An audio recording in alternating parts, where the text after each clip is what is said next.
Yul Brynner sat motionless in the amber glow of Chasen's legendary booth, watching cigar smoke curl toward the mahogany ceiling like the ghosts of old Hollywood rising to meet their judgment, knowing that the 53-year-old man approaching his table carried more than just wounded pride.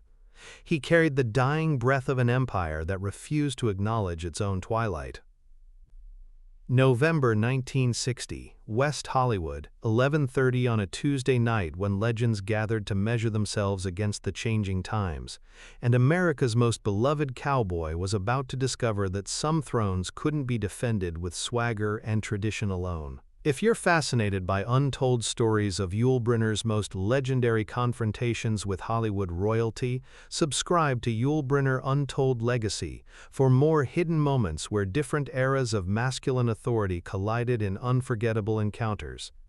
Chasen's restaurant existed as more than mere dining establishment. It was Hollywood's unofficial courthouse where reputations were tried, careers were sentenced, and the unspoken hierarchy of stardom was negotiated through glances, gestures, and carefully chosen words. The burgundy leather banquettes had witnessed more confessions than any cathedral, while the mahogany paneling absorbed secrets like a vault built from whispered admissions and veiled threats. Crystal chandeliers cast pools of golden light that transformed ordinary conversations into theatrical performances, while shadows collected in corners where deals were struck and vendettas were born. The air itself carried weight, thick with expensive tobacco smoke from Cuban cigars that most Americans could never afford, perfumed with the residue of aged whiskey that cost more per bottle than working families earned in months. Every surface gleamed with the kind of meticulous polish that money demanded and power commanded. From the sterling silver service that reflected faces like funhouse mirrors, to the immaculate white tablecloths that had never seen anything as common as spillage or carelessness. John Wayne filled the restaurant's entrance like a monument to American certainty, his 6'4" frame commanding immediate attention from every patron, waiter, and kitchen worker in the establishment. His hand-tailored Western jacket, crafted from the finest leather available, stretched across shoulders that had carried the moral weight of an entire nation's heroic mythology for 3 decades. At 53, he remained the undisputed king of American masculinity, his authority built on an unbroken string of films, where men who looked like him solved problems through direct action and unwavering moral clarity. The Duke's recent triumph with the Alamo had reinforced his position as Hollywood's most reliable symbol of heroic virtue, a $12 million epic that he had produced, directed, and starred in as a personal testament to American values under siege. The film had been more than entertainment. It had been Wayne's manifesto about sacrifice, duty, and the price of freedom in an increasingly complex world.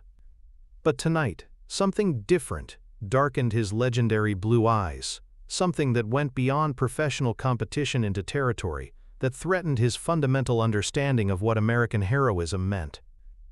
Tonight, Wayne carried the burden of watching younger men claim territories he considered his birthright, seeing audiences embrace forms of masculinity that challenged everything he had spent his career establishing and defending.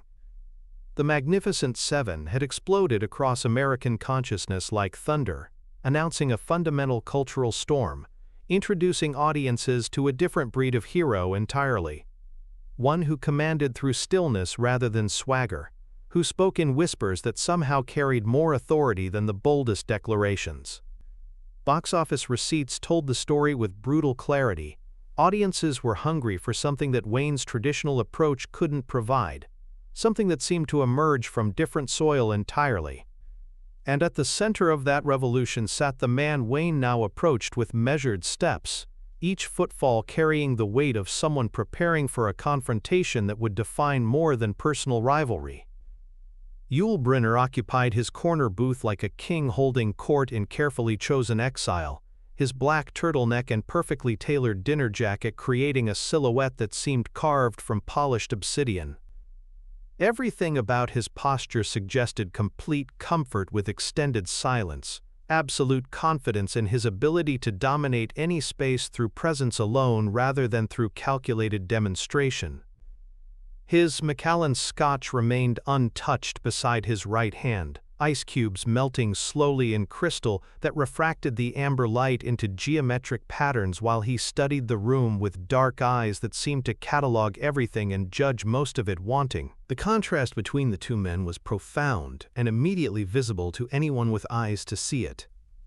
Wayne represented size, volume, the kind of heroism that announced itself through physical dominance and vocal authority.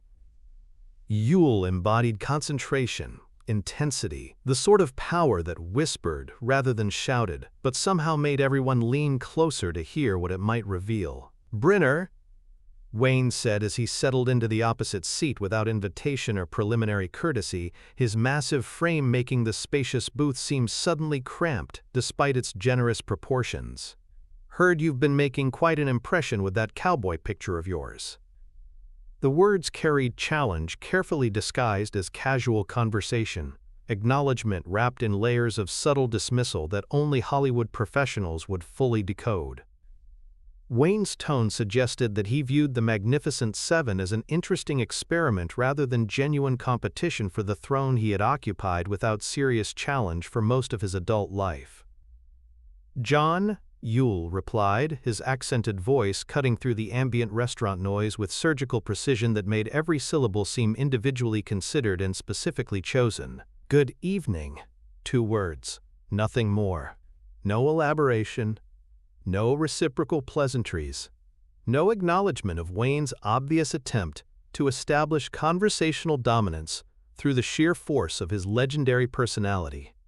But those 2 words were delivered with such controlled authority that they somehow shifted the entire dynamic of the encounter, making Wayne's elaborate entrance seem slightly theatrical rather than naturally commanding.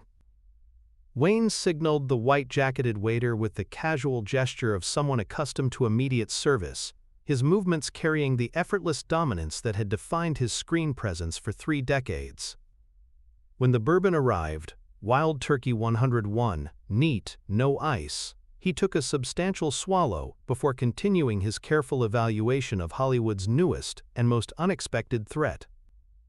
"Interesting approach to the Western genre," Wayne said, his voice carrying the accumulated weight of someone whose opinions had shaped entire categories of American entertainment. "All that European sensibility, that art house intensity, those long pauses where American heroes used to deliver clear moral statements. Makes a thoughtful man wonder if American audiences really understand what they're applauding when they buy tickets to see it." The criticism was delivered with Wayne's characteristic directness, but something in his tone suggested concerns that went deeper than mere artistic disagreement or professional jealousy. He was questioning not just Yul's methods and techniques, but his fundamental legitimacy as a representative of American heroic values in an era when those values seemed increasingly under assault from forces both foreign and domestic. Yul remained perfectly still throughout Wayne's challenge, his dark eyes fixed on the larger man with an intensity that seemed to penetrate beneath surface conversation into territories where more fundamental questions about authority, authenticity, and cultural ownership were being negotiated. When he finally spoke, his voice carried the same quiet authority that had made Chris Adams such a compelling and unforgettable character. "Americans understand strength when they witness it demonstrated, John. They understand courage when they see it tested under genuine pressure. They understand leadership when it's earned through actual sacrifice rather than simply assumed through cultural inheritance or studio publicity campaigns." Each word landed with calculated precision, creating layers of meaning that extended far beyond the specific syllables being spoken. Yul wasn't just defending his approach to Western filmmaking. He was challenging Wayne's fundamental assumptions about what American audiences wanted and needed from their heroes, in a world that had grown more complex than the simple moral frameworks that had sustained earlier generations. Wayne's jaw tightened almost imperceptibly, his legendary composure showing hairline cracks as he recognized the sophisticated challenge buried within what could be generously interpreted as mere professional disagreement. "Earned," he repeated thoughtfully, rolling the word around like a man tasting wine that might be poisoned. "That's an interesting word choice. Coming from someone who's been in this business for what, 10 years? 15. Yul corrected quietly, but without defensiveness, or the need to elaborate on achievements that spoke for themselves. But you're right that time and experience matter. The question is, what kind of experience, and whether it translates into the sort of authority that audiences recognize as authentic. The restaurant's ambient noise, conversations at nearby tables, the soft clink of silverware against china, the whispered consultations between waiters, seemed to fade as other patrons unconsciously leaned toward the exchange, sensing through some primitive social instinct that something more significant than casual conversation was unfolding in the corner booth. Cigar smoke drifted between the two men like a curtain partially obscuring, a duel being fought with carefully chosen words instead of more traditional weapons. Wayne's famous temper flickered behind his blue eyes, like lightning illuminating storm clouds, but decades of professional discipline and hard-earned wisdom kept his response measured and controlled. You talking about real-world experience, son? Because I've been making westerns since before you knew Hollywood existed, and I've worked with men who actually lived the life we're all pretending to understand. Experience, Yul agreed quietly, acknowledging the validity of Wayne's point while simultaneously undermining its relevance to their current discussion. But not necessarily the kind that matters most when you're trying to represent authentic courage and leadership to audiences who live in a world where moral certainties have become luxuries most people can't afford. He lifted his scotch for the first time since Wayne's arrival, taking a deliberate sip while maintaining eye contact that never wavered or showed the slightest uncertainty about his position in this careful negotiation of authority and legitimacy. When he set the crystal glass down, the soft click against the polished table seemed to echo in the sudden silence that had fallen over their immediate vicinity. You've spent 30 years playing men who faced impossible odds and never doubted their ability to triumph through simple determination and clear moral vision. Yul continued, his voice dropping to barely above a whisper, but somehow carrying more authority than Wayne's boldest declarations had ever managed. Admirable entertainment, valuable cultural mythology. Exactly what American audiences needed from their heroes during times when the world seemed manageable and enemies could be identified through the color of their hats. The observation hung in the smoke-filled air between them like a philosophical challenge that went to the heart of what American heroism meant in an era of increasing moral complexity and geopolitical uncertainty. But I learned to handle impossible odds in circumstances where failure meant genuine death rather than retakes and script revisions. Yul continued, his accent lending additional gravity to words that were already weighted with implications that extended far beyond Hollywood rivalries. I learned leadership in places where men followed you because they genuinely believed in your judgment and capabilities, not because screenwriters had written their loyalty into scripts that guaranteed their cooperation. Wayne studied Yul with new attention, recognizing something in his demeanor that went beyond mere professional competition into territory that challenged assumptions Wayne had held for so long that he had forgotten they were assumptions rather than established facts. You saying I don't understand what real courage looks like when it's not being performed for cameras? I'm saying we learned it in fundamentally different schools, Yul replied without hesitation, his honesty carrying no trace of insult or condescension. You learned it from scripts written by talented men who imagined what heroes should be based on cultural mythology and audience expectations. I learned it from circumstances that revealed what heroes actually are when everything familiar has been stripped away and only essential character remains. The silence that followed was profound and complete, creating a bubble of tension around their table where two different definitions of masculine authority measured themselves against each other in ways that had nothing to do with box office receipts or critical reviews. Other conversations in the restaurant continued around them, but the corner booth existed in its own universe where fundamental questions about authenticity, authority, and cultural change were being negotiated through careful verbal fencing. Wayne reached for his bourbon, his hand perfectly steady but his expression thoughtful in ways that suggested fundamental recalculation of assumptions he had held for so long that they had become part of his identity.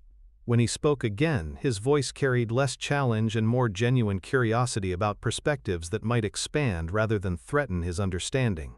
What kind of circumstances are we talking about? The kind that matter when you're trying to understand what strength actually means, Yul said simply, without elaborating in ways that might sound like boasting or self-promotion. The kind that teach you that real authority comes from what you can accomplish when no one is watching, when there's no applause for making difficult choices, when courage becomes a daily necessity rather than an occasional dramatic gesture. He leaned forward slightly, his compact frame somehow expanding to fill more psychological space despite minimal physical movement, demonstrating the sort of presence that couldn't be taught in acting schools or developed through publicity campaigns.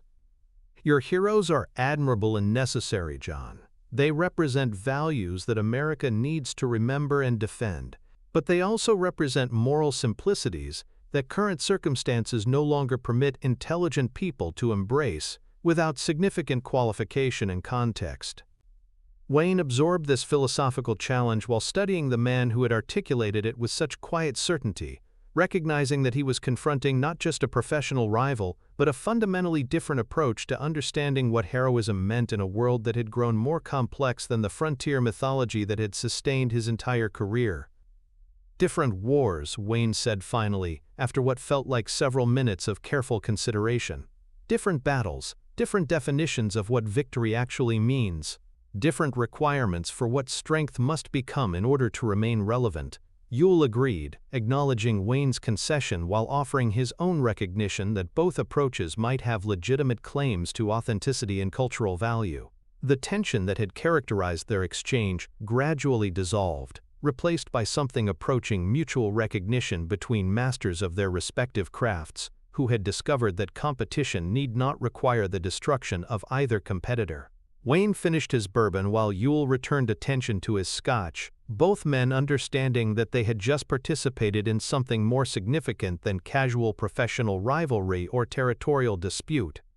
Years later, when Hollywood historians attempted to document the cultural transitions of the early 1960s, this encounter would be cited as symbolic of broader changes in American entertainment and social values, representing the moment when established forms of heroism acknowledged emerging alternatives without surrendering their own dignity or cultural importance. Some men fight with weapons forged from steel and gunpowder. Others write history with glances that penetrate deeper than bullets, understanding that true authority emerges not from demanding recognition, but from earning respect through demonstrated capability, when circumstances require authentic courage rather than performed heroism.